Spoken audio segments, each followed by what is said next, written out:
My 26M girlfriend, 24F, has opened up to me extensively about the abuse she suffered. Her stories are starting to contradict each other, and I'm starting to suspect something. I am currently in a 3-year relationship with a 24-year-old woman named Kathy. I'll spare you all the details about her personality, but I love her dearly. I fully intend to marry her when the time is right for both of us. On our first date, Kathy warned me that she had PTSD from past trauma. Some of the things that she has told me have been so devastating that they made me physically ill. As we talked and ate, she told me that she lost her virginity to her stepfather forcing himself on her when she was asleep. I, a grown-ass man, started crying in the middle of the restaurant. She assured me that she was in therapy and was working through her issues. As time has gone on, more and more details about her past have come up. I am incredibly happy that she is willing to share all of this with me because I want to support her, but there have been so many contradictions that I'm confused. I don't even know how to bring them up. Here are several of the ones that make the least sense. She told me that her biological father kicked her so hard when she was 7 that it broke her wrist in 2 places. Later, when we were taking a bike ride together, she said, "I've never broken a bone and don't intend to now." She told me that her mother used to put a belt, a stick, and a wrench on the table and tell her to choose. She said she picked the wrench because, fuck her, that's why. This is a scene from Good Will Hunting, told almost ad verbatim. She has no marks or scars from this. She told me that after her stepfather abused her for several months, she lived with her grandparents for the rest of high school. Later, she contradicted herself and said she was homeless and couch surfing for her last 2 years of high school. She told me that she dropped out of high school because she had to escape from a gang who was trying to make her work as a prostitute, but when I met her, she was a student at a reputable university. She never went to community college.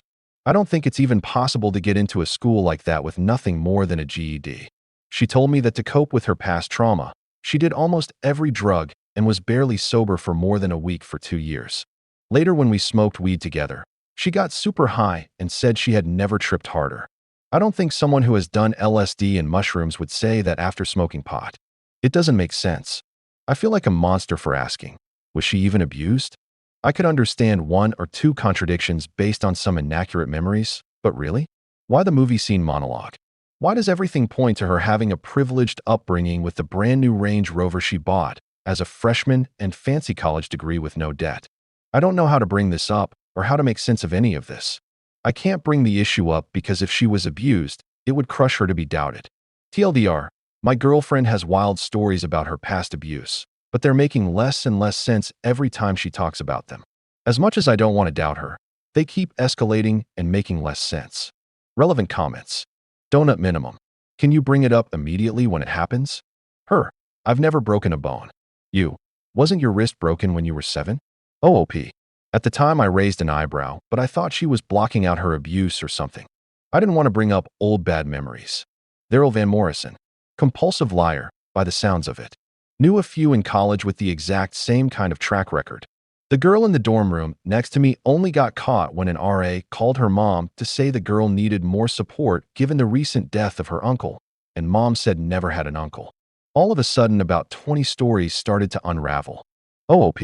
I have suspected that she is a compulsive liar, but aside from the outlandish and self-contradicting abuse stories, I can't find anything that she has ever lied to me about. Maybe she hides her other lies better. Would it make sense for a compulsive liar to only lie when it comes to one subject? Struthio ovum. Aren't Range Rovers over 50K? And no debt from a fancy college? Sounds like she's lying through her teeth. OOP. Yeah, I looked up the price of her car when it was new. Well over 50K? 02201970A. Sure sounds like she made it all up. Have you met her family? OOP. At least one detail I'm fairly sure that's true is she hates her family. I've never met them. Update. Less than a month later. Hi again, everybody.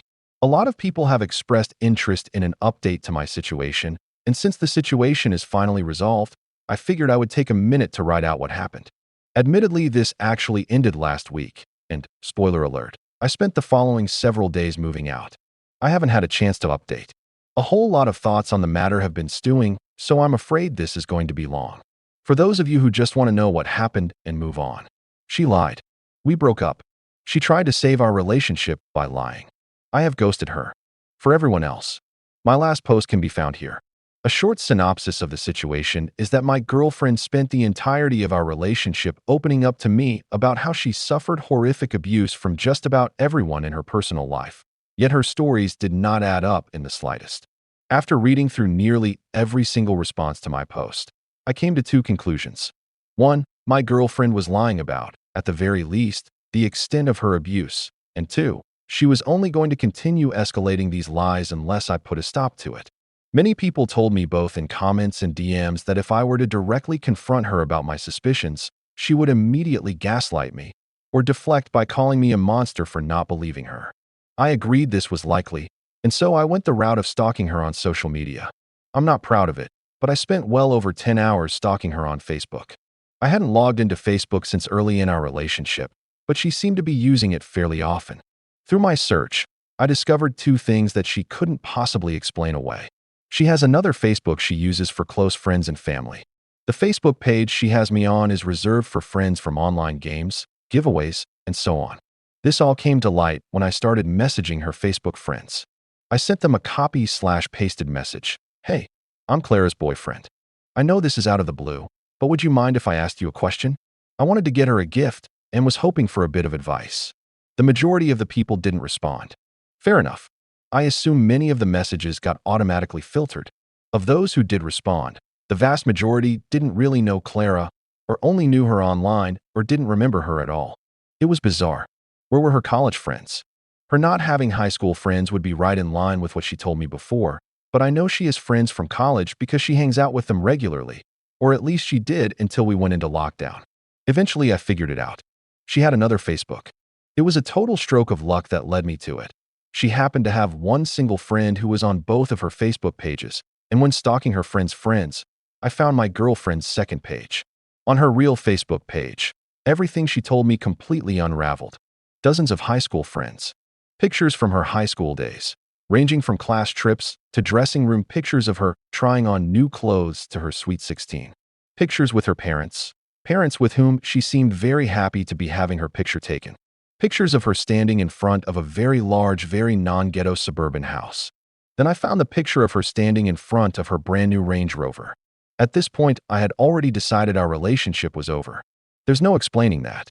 If she had mental illness so severe that she had deluded herself into believing everything she told me, she needed therapy, not a boyfriend. If all of those stories were just plain old lies, I wouldn't even know what to feel. Taking advice from the last post, I decided to ask about the Range Rover. I wanted to expose her and figured it was an innocent enough topic to bring up out of the blue. She was sitting on the couch reading a magazine, and so I walked up and asked her about her car. I said it was really nice, and if she had inherited some money or something to be able to afford it.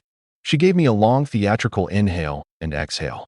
She then asked me to promise not to be shocked, but it was Pandora's box. Knowing that she was about to feed me another helping of bullshit, I told her I wanted to hear it anyway.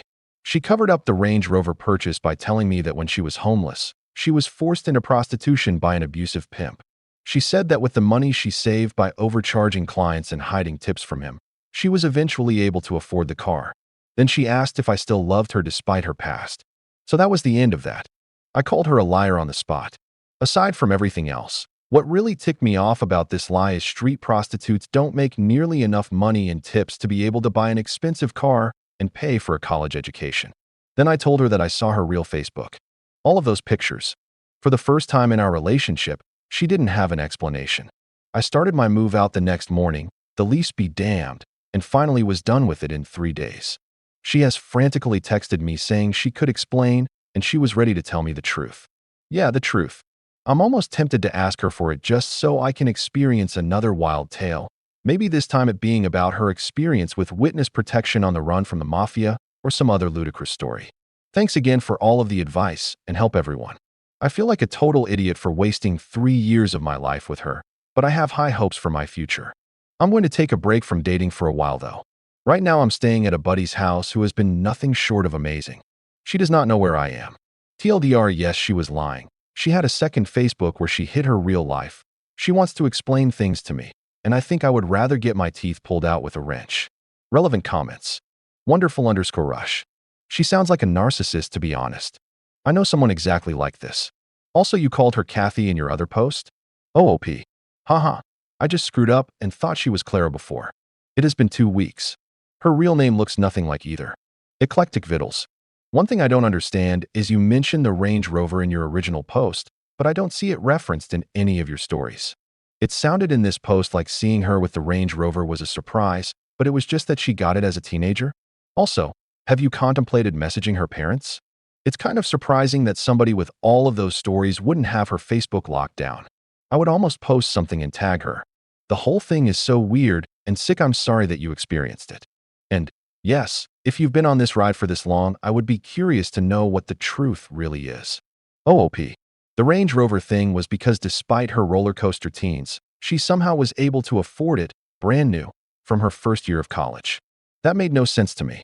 She never really went into detail about it, and I never asked until I decided to confront her about it.